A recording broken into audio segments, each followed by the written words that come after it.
Un día ocurrió algo que jamás podría haber imaginado. Todo comenzó cuando llevé a mi esposo al médico para un chequeo de rutina. Lo que se suponía que sería una visita simple terminó cambiando mi vida por completo.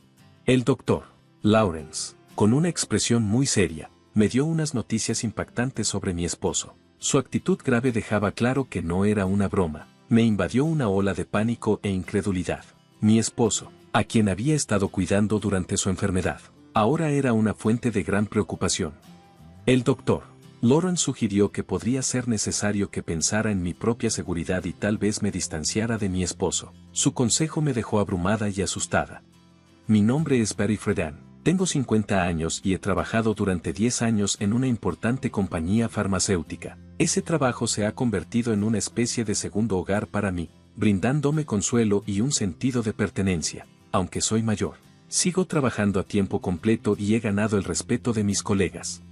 No muchas personas de mi edad siguen trabajando como yo lo hago, pero nunca me ha importado. Mi compromiso con mi trabajo se debió en parte a que permanecí soltera hasta hace 4 años. Mi jefe, Gerald, y yo teníamos un vínculo cercano, en parte porque ambos éramos solteros. Una vez me preguntó en broma si alguna vez me iba a casar. Un comentario que podría haberse interpretado de manera equivocada, pero sabía que solo estaba siendo humorístico. En ese tiempo, estaba saliendo en secreto con Richard, quien luego se convertiría en mi esposo. Richard era un poco mayor. Había estado casado y divorciado antes, y al igual que yo, no quería tener hijos. Nos conocimos a través de un servicio de consejería matrimonial. Decidimos mantener nuestra relación en privado, queriendo disfrutar nuestro tiempo juntos sin presiones externas. No le contamos a nadie sobre nuestros planes, incluso cuando nuestro jefe hacía bromas sobre el matrimonio. Eventualmente, Richard y yo nos casamos en secreto firmando algunos documentos en el registro civil. Me sorprendió lo sencillo que fue, pero estaba emocionada por nuestro futuro juntos. Ahora, frente al consejo urgente del doctor Lawrence, tuve que replantearme todo. Mis sentimientos de cuidar a mi esposo enfermo se mezclaban con miedo e incertidumbre. Las palabras del doctor Lawrence seguían repitiéndose en mi mente, empujándome a considerar mi propia seguridad. Mientras intentaba entender la situación, sabía que necesitaba tomar una decisión rápidamente. Mi vida familiar y el futuro que había planeado estaban de repente en cuestión. Y mi esposo Richard trabaja en una fábrica. Honestamente, gano más que él. Richard comenzó a trabajar allí justo después de terminar la preparatoria. Yo crecí en un orfanato y siempre soñé con ser independiente. Por eso no quería dejar mi trabajo en la compañía farmacéutica después de casarnos. Amaba demasiado mi trabajo. Cuando Richard y yo nos casamos, inmediatamente se lo conté a mi jefe, Gerald. Me felicitó, pero noté que no estaba completamente feliz. Quizás se sentía un poco solo, ya que yo, su amiga soltera, me casé primero. Intenté bromear al respecto, pero él solo lo dejó pasar.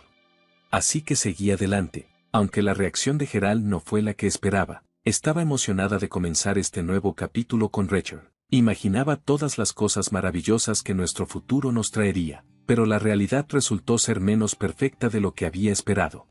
Nuestra vida de recién casados fue bastante normal, no cambió mucho para mí. Seguí trabajando, y el mayor cambio probablemente fue mudarnos a una zona más rural y conducir mi viejo coche en lugar de tomar el autobús. Richard no tenía coche, así que compartíamos el mío. Aproximadamente un año después de casarnos, las cosas comenzaron a complicarse. Richard empezó a mostrar signos de depresión, parecía distante, apenas comía su desayuno y se perdía en sus pensamientos. Incluso confundía cosas pequeñas como condimentos y usaba ropa despareja. Se volvió más callado en el trabajo y en casa, aunque siempre había valorado la fortaleza silenciosa de Richard. Su silencio comenzó a sentirse abrumador, haciéndome sentir como si viviera sola. Este creciente sentimiento de soledad me hizo darme cuenta de que Richard podría estar lidiando con un problema de salud mental. Ver a alguien que te importa luchar sin saber cómo ayudar es realmente difícil. Decidí llevar a Richard a una clínica que se especializa en salud mental y física, donde le diagnosticaron depresión. Sabía un poco sobre la depresión, pero escuchar el diagnóstico hizo que todo se sintiera un poco más oscuro. El médico dijo que la mejor manera de enfrentar la depresión es encontrar y abordar su causa raíz. Encontrar la causa de la depresión de Richard fue complicado. Había estado trabajando en la misma fábrica durante años sin problemas, y nada significativo había cambiado en su trabajo. Incluso me preocupaba que nuestro matrimonio pudiera estar contribuyendo a su condición. Durante nuestras visitas con el médico, le aseguré que estábamos felices en casa y no podíamos señalar ninguna presión específica que pudiera estar causando la depresión de Richard. El médico nos aconsejó regresar si notábamos algún cambio o teníamos más ideas sobre lo que podría estar causando su depresión. A pesar de múltiples visitas a la clínica, no pudimos identificar la causa raíz del malestar de Richard. Con el tiempo, su depresión solo empeoró. En sus peores días, apenas podía levantarse de la cama, sufría de dolores de cabeza o llamaba para decir que estaba enfermo para no ir a trabajar. Su apetito desapareció, perdió mucho peso y, eventualmente, tuvo que dejar su trabajo. Richard se sentía muy culpable por dejarme a mí todas las responsabilidades financieras, pero le aseguré que estaba bien con trabajar. Mi principal preocupación era su bienestar. Era difícil verlo sufrir, y estaba constantemente ansiosa por él, especialmente cuando estaba en el trabajo. Hubo una vez en que salió y se perdió, lo que me hizo temer que pudiera estar lidiando con algo más que solo depresión, posiblemente incluso demencia. Esta preocupación aumentó mi estrés, especialmente cuando los colegas preguntaban cómo iban las cosas. Tuve que admitir que Richard no estaba mejorando. Ver a alguien a quien ama sufrir tanto sin saber cómo ayudar es increíblemente difícil. Un día, Gerald notó lo exhausta que me veía y me dio una bebida energética. Me hizo sentir un poco mejor, y me conmovió mucho su apoyo. Me recordó que estamos en esto juntos, y sus palabras casi me hicieron llorar. Con todo lo que estaba pasando con Richard, no me di cuenta de cuánto estrés estaba poniéndome a mí misma. Me quedó claro que necesitaba mantenerme fuerte, o podría quebrarme también, así que me concentré en mi trabajo, tratando de mantener algo de normalidad en nuestras vidas. Ha pasado un año, y las cosas con Richard no han mejorado. De hecho, solo han empeorado. A medida que se acercaba nuestro tercer aniversario de bodas, sentía que no había esperanza de mejora. Entonces, una mañana, noté que nuestro coche había desaparecido. Volví a revisar, pero estaba definitivamente ausente. Desde el diagnóstico de Richard, yo era la única que lo conducía. No había usado el coche desde el día anterior, así que debería haber estado en casa. Le pregunté a Richard si sabía dónde podría estar el coche, y él dijo de manera casual que pensaba que estaba allí cuando llegó a casa ayer. Recordé que él había salido brevemente mientras yo estaba en el trabajo. El médico había sugerido que intentara caminar o trotar para ayudar con su condición, así que si el coche estaba allí cuando volvió, debe haberse perdido durante la noche. Con el coche desaparecido, tuve que tomar transporte público, lo que me hizo llegar unos 10 minutos tarde al trabajo. Le expliqué la situación a Gerald, quien fue comprensivo pero estaba desconcertado por la desaparición del coche. Se preguntaba si Richard podría haberlo tomado, pero no pensaba que eso fuera probable dado el estado de Richard y su renuencia a conducir desde que enfermó. No tenía sentido. A pesar de los lapsos de memoria y los cambios de humor de Richard, no podía imaginarlo llevándose el coche. La desaparición del coche añadía una complicación más a nuestra ya difícil situación. Tan pronto como me di cuenta de que el coche había desaparecido, lo reporté a la policía, con la esperanza de que se encontrara pronto, pero en el fondo, me preocupaba que pudiera haberse ido para siempre. Para empeorar las cosas, ocurrió algo más inusual. El día que fui a recoger mi salario, fui al banco y encontré que mi cuenta personal estaba vacía. Me quedé en shock. Revisé nuestra cuenta conjunta y también estaba vacía. Esto me dejó completamente desconcertada. Richard y yo compartíamos la cuenta conjunta, pero él no tenía acceso a mi cuenta personal ni conocía su PIN. Sin embargo, de alguna manera, todos nuestros ahorros habían desaparecido. El impacto fue abrumador. Cuando llegué a casa, enfrenté a Richard sobre el dinero desaparecido. Él parecía genuinamente confundido y dijo que no sabía nada al respecto, dado su estado mental por la depresión. Dudé en presionarlo demasiado, temiendo que eso pudiera aumentar su estrés. Richard, mirando al techo, parecía distante y perdido en uno de sus frecuentes aturdimientos causados por su condición. Me pregunté si podría haber tomado el dinero. Planeaba discutir esto con la policía, pero ya estaba abrumada por la pérdida tanto del coche como de nuestros ahorros. La presión financiera era dura, especialmente porque no tenía el apoyo de la familia, ya que crecí en un orfanato sin padres a quienes recurrir para pedir ayuda. En medio de todos estos problemas, se sugirió que trasladáramos a Richard a un hospital más grande con mejores recursos que la pequeña clínica comunitaria que habíamos estado utilizando. La clínica había hecho todo lo posible y recomendó un hospital general para una atención más avanzada. Nos dieron una carta de referencia, así que decidimos tomar un taxi para nuestra primera visita al nuevo hospital. La experiencia se sintió nueva y un poco abrumadora para mí. Durante el viaje, Rachel estaba callado y perdido en sus pensamientos. Cuando llegamos al hospital, respiré hondo y entré, entregando la carta de referencia en la recepción. Esperaba un poco de espera ya que el hospital estaba ocupado, y el vestíbulo estaba lleno de pacientes esperando su turno.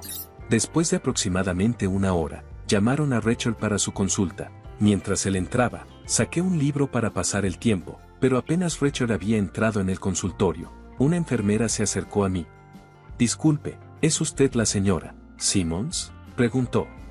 Dije que sí, y me informó que el doctor quería verme. Como estaba acostumbrada a discutir la condición de Rachel, pensé que se trataba de otra reunión similar y la seguí. Aunque estaba un poco ansiosa, la enfermera me llevó a una sala diferente donde un médico, que parecía unos 10 años mayor que yo con el cabello canoso y un trato amable, me recibió.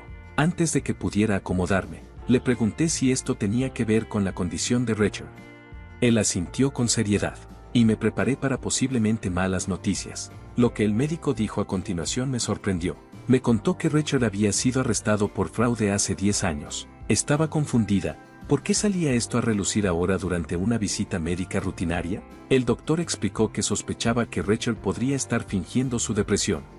El doctor recordó haber reconocido a Rachel de una cirugía que realizó hace 10 años, cuando trató una herida profunda en la pierna de Rachel. Me quedé atónita. Pensaba que estábamos tratando los problemas de salud mental de Rachel, pero ahora estaba descubriendo su pasado oculto y una posible falsedad respecto a su estado actual. Esta revelación me desorientó. Mientras luchaba por conciliar al esposo cariñoso que conocía con la persona que el doctor describía. Cuando el doctor mencionó una gran cicatriz en la pierna derecha de Rachel, todo comenzó a tener sentido. Sabía sobre la cicatriz pero nunca supe su origen, ya que Rachel nunca la mencionó. Enterarme de que el doctor había sido quien trató la herida de Rachel años atrás me pareció un giro de destino increíble.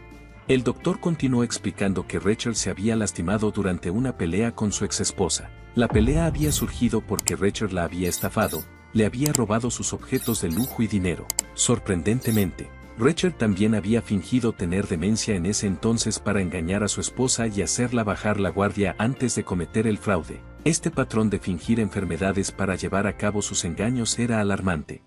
Enterarme del pasado criminal de Rachel y de su arresto fue un gran impacto. Nunca había investigado su pasado antes de casarme con él. Al haber estado sola la mayor parte de mi vida, solo me alegraba haber encontrado a alguien que quería estar conmigo. La advertencia seria del doctor de que Rachel podría ser un peligro para mí fue aterradora. Su tono dejó claro que era un problema serio, y la realización de que había sido engañada me afectó profundamente. En los días siguientes, traté de actuar con normalidad frente a Rachel mientras planeaba en secreto mis próximos pasos. Decidí instalar cámaras de vigilancia alrededor de nuestra casa para monitorear a Rachel cuando yo no estuviera. Alrededor de una semana después, noté que faltaban un reloj y un bolso. Al revisar las grabaciones de las cámaras, vi a Rachel saliendo de la casa con ellos y regresando más tarde con una pila de dinero en efectivo, luciendo sospechosamente satisfecho. Su comportamiento no coincidía con el de alguien que se suponía estuviera deprimido. Las grabaciones confirmaron mis peores temores. Rachel era el responsable del robo de mis pertenencias, el coche y nuestros ahorros. Ver la evidencia contundente de su engaño fue devastador. Richard me había mentido y manipulado, traicionando mi confianza. Lo había confiado y cuidado, pensando que era un compañero enfermo. Un divorcio parecía una respuesta demasiado pequeña para la magnitud del engaño que había soportado. Era claro que necesitábamos separarnos, pero quería algo más que solo terminar nuestra relación. Quería que Rachel comprendiera verdaderamente la seriedad de sus acciones y que compensara el daño que había causado. Con el corazón pesado y casi a punto de llorar, llené cuidadosamente los papeles del divorcio. Al día siguiente, fingí que todo estaba normal y le dije a Rachel que estaría fuera un rato. Ya había tomado un día libre del trabajo, explicando la urgencia de mi situación a mi jefe, quien accedió a mi ausencia repentina. En la estación de policía, mostré a los oficiales las grabaciones que tenía del engaño de Rachel. Al principio, dudaron en actuar solo con el video, pero después de verificar en la casa de empeño donde Rachel había vendido los artículos robados y de encontrar mi coche a la venta como vehículo usado, la evidencia en su contra se volvió más sólida. También confirmaron que había accedido ilegalmente a mis cuentas bancarias y se levantaron sospechas sobre su depresión fingida. Sentí una mezcla de alivio y tristeza. La policía decidió actuar rápidamente, dada la historia criminal de Rachel, y se prepararon para arrestarlo. Cuando regresé a casa con los oficiales a primera hora de la tarde, Rachel estaba claramente sorprendido por mi llegada inesperada y la presencia de la policía. A pesar de tener los papeles del divorcio en la mano, su atención estaba centrada en los oficiales mientras uno de ellos anunciaba su arresto por fraude. Rachel intentó defenderse alegando su depresión, pero yo sabía que no era así. El doctor del hospital general ya había insinuado que Rachel podría estar fingiendo sus problemas de salud mental. A medida que enfrentaba tanto las consecuencias legales como el fin de nuestro matrimonio, la falsa fachada de Rachel comenzó a desmoronarse. Elegir este camino fue difícil, pero era necesario para protegerme y buscar justicia por la traición y manipulación que había sufrido. Durante una visita reciente al hospital, un médico reconoció a Rachel de su pasado. Me contó que Rachel había fingido tener demencia para engañar a su exesposa y expresó dudas sobre las actuales afirmaciones de depresión de Rachel. A pesar de estas serias acusaciones, Rachel se mantuvo calmado frente a la policía, desestimando todo y sin mostrar signos de culpabilidad o remordimiento. Exigió pruebas de sus acciones indebidas, lo cual fue sorprendente dado que la policía estaba allí para arrestarlo. Las pruebas contundentes mostraban claramente su manipulación continua y cómo había subestimado la situación. Durante 4 años, Rachel me había mentido, había usado mi confianza para robarme y había abusado de mi amabilidad. Rachel intentó culparme por ser demasiado confiada, lo cual fue profundamente insultante. Su descaro era sorprendente, lo había apoyado, esperando que mejorara, solo para ser traicionada y despreciada a cambio. En ese momento, perdí toda la paciencia. Le dije que buscaría asesoría legal y exigiría una pensión alimenticia, insistiendo en que enfrentara las consecuencias de sus acciones. En la estación de policía, mi arrebato sorprendió incluso a los oficiales, pero parecía haber sacudido a Rachel. A medida que lo esposaban, su desafío se desvaneció, reemplazado por frustración y derrota. Al verlo ser llevado, me sentí distante, como si estuviera presenciando el colapso de la vida de otra persona. Desde la advertencia del doctor, nada parecía real, pero sabía que tenía que seguir adelante con el caos que Rachel había causado. Ver a Rachel llevado por la policía se sintió como una escena de un sueño. Fue un punto de inflexión que me hizo pensar en volver a mi vida antes del caos de nuestro matrimonio. Aunque me sentía aliviada de estar libre de su manipulación, también enfrentaba un nuevo miedo a la soledad. Después de esperar 47 años para casarme, la idea de estar sola era desalentadora. 2 meses después, nuestro divorcio se finalizó. El proceso se retrasó un poco debido al arresto de Rachel, pero para cuando se hizo oficial, ya me había calmado lo suficiente como para reflexionar sobre nuestro pasado con una mente clara. El futuro de Rachel era incierto, con una posible condena por su segundo delito. Solo podía esperar que esto lo hiciera replantearse sus decisiones. Después de que mi turbulento matrimonio terminó, estaba reflexionando sobre qué hacer a continuación mientras tenía un almuerzo simple en el trabajo. Fue entonces cuando mi jefe, Gerald, se acercó con su almuerzo de hot dog y hizo un comentario sorprendente. Dijo: «Creo que estarías muy bien si estuvieras conmigo». Sus palabras me tomaron por sorpresa y me dejaron confundida mientras intentaba entender lo que quería decir. Cuando vacilé, Gerald me tranquilizó: «Sí, hablo en serio». Su tono era suave pero sincero. Me quedé sin palabras, y mi comida quedó en segundo plano mientras pensaba en su inesperada oferta. Gerald luego regresó a su trabajo, dejándome sola para reflexionar sobre lo que había dicho. Aunque nunca había considerado una relación romántica con él antes, su amabilidad y estabilidad ahora me hacían verlo de una manera diferente. Mientras seguía comiendo, me di cuenta de que la sugerencia de Gerald había sembrado la semilla de una nueva posibilidad.